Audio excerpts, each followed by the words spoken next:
Welcome.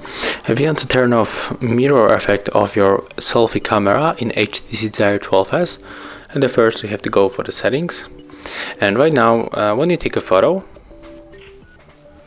the photo is not going to look the same. It just, had the mirror effect. So let's take off this picture, go back to our camera, click right here in the right upper corner, then move to the selfie mirror and then click to turn it on. And after that, when you take a photo, the mirror effect is not going to happen. The photo is the same like on the preview. And that's how it looks. Thank you guys for watching. Leave thumbs ups, comments and subscribe to our channel. See ya!